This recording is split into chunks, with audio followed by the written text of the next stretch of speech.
कोशिश करने वालों की कभी हार नहीं होती। लहरों से डरकर नौका पार नहीं होती और कोशिश करने वालों की कभी हार नहीं होती। So welcome to Biology Pathshala. Today's class is dedicated a NEET aspirant और आज की पाठशाला में हम बात करेंगे प्रयास नीट बायोलॉजी प्रैक्टिस सीरीज की। और इसमें आज मैंने कुछ एनालाइज किए हैं टॉप 15 क्वेश्चन और उसी को हम लोग डिस्कस करेंगे। तो अगर मैं सबसे पहले क्वेश्चन की बात करूं तो कह रहा है कि cross between the unrelated group of organism is called.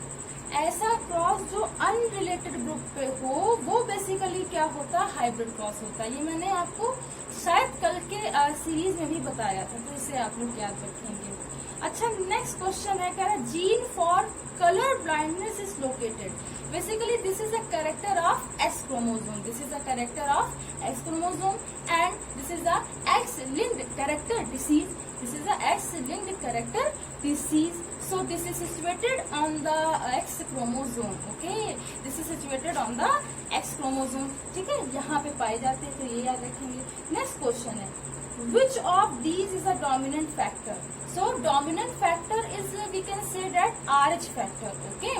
RH factor is a dominant factor and they are found in a 2% population of human. Okay, and firstly it is recognized in a rhesus monkey.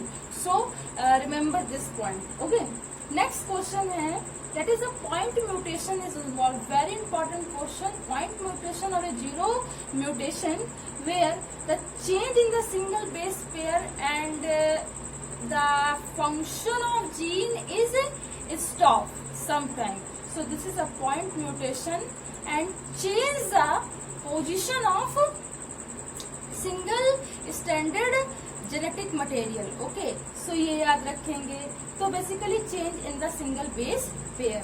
Next question है, कह रहा है basically मैं आपको इस तरीके से बता सकती हूँ कि डाउन सिंड्रोम 21 ट्राइसोमी सिंड्रोम है। So basically Down syndrome is 21st trisomy syndrome. Okay, so remember this point. Next question है, in a 7 pair of the contrasting character in a pea plant studied by the Mendel the number of the flower base the character are a. So basically X in a 7 pair of character को लिया था, Mendel के 7 chromosome थे basically. Okay, and the flower based on the character, 2 he character थे, शुद्ध लंबे शुद्ध बौने, ठीक है, छोटे बड़े। तो इसे किस तरीके से, या सफेद लाल, है ना, तो 2 ही कैरेक्टर थे कुल मिलाकर के। नेक्स्ट क्वेश्चन है, कह रहा है कि phenylketonuria, very important question, is an autosomal recessive disorder. तो पहले तो ये याद रखिए कि फेनिलक्यूटिनेरिया एक ऑटोसोमल रेसेसिव डिसऑर्डर है और लोकेटेड ऑन द क्रोमोसोम। तो 12th क्रोमोसोम में ये पाया जाता है। किसमें पाया जाता है बच्चों मेरे?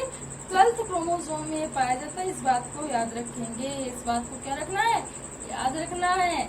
नेक्स्ट क्वेश्चन है, कहता है in a Mendel experiment how many different kinds of the seed are produce a short plant with the wrinkles plant टी। तो इसमें जो सीड का फॉर्मेशन होता है वो ओनली 1 होता है। क्या होता है? 1 होता है। ठीक, तो ये बात याद रखना है कि कितने कैरेक्टर मिलेंगे। तो अगर हम कैपिटल टी और आर का करें तो हमें एक हाइब्रिड टी आर का कैरेक्टर मिलेगा। तो ये आपको याद रखना है, क्वेश्चन को डिकोड करना बहुत जरूरी होता है। नेक्स्ट क्वेश्चन है, कह रहा है कि the X O syndrome is called the X O syndrome is also known as a Turner syndrome. Okay, Turner syndrome होता है। डाउन सिंड्रोम क्या? 21st trisomy and Klinefelter syndrome is XXY। क्या होता है? XXY होता है। तो इस बात को याद रखेंगे, ठीक है।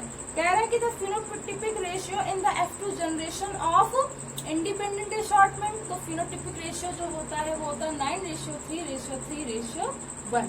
क्या होता है? 9:3:3:1। कितने कैरेक्टर है? 4। तो ये कल भी पूछा गया था।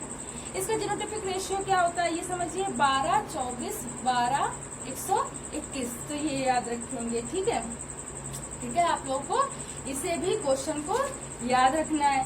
फिर कह रहा है कि the recessive gene located on X chromosome in a human is always expressed in a female. Females में क्या होता है बेटा, ये पाया जाता है. क्या होता है?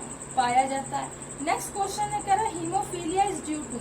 हीमोफीलिया बेसिकली क्या होता है? फैक्टर 8 के मतलब फैक्टर 8 जो होता है, मतलब ऐसे समझाऊं तो ब्लड के 13 फैक्टर होते हैं.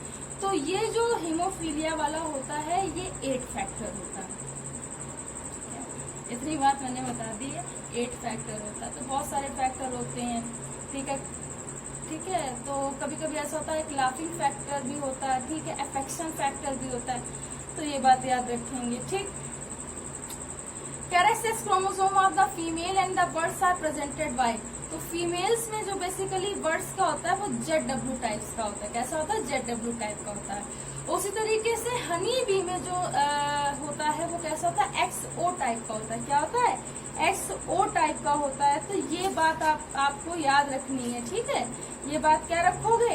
याद रखोगे. ठीक, तो ये आप लोगों को कुछ चीजें याद रखनी है. सो आज की पाठशाला में इतना ही. कल की पाठशाला में नेक्स्ट सीरीज को स्टार्ट करेंगे. आई होप कि आज की पाठशाला आपको समझ में आई हो, अच्छी लगी हो. अगर आज की पाठशाला आपको समझ में आई हो तो इसे ज्यादा से ज्यादा लोगों तक शेयर कीजिए, लाइक कीजिए, सब्सक्राइब कीजिए. बायोलॉजी पाठशाला का बेल आइकन, उस घंटे के बटन को दबाए रखिए ताकि आने वाली लेटेस्ट अपडेट आप तक पहुंच सके. Thanks to all student to watch my Pathshala. Thanks again and keep watching.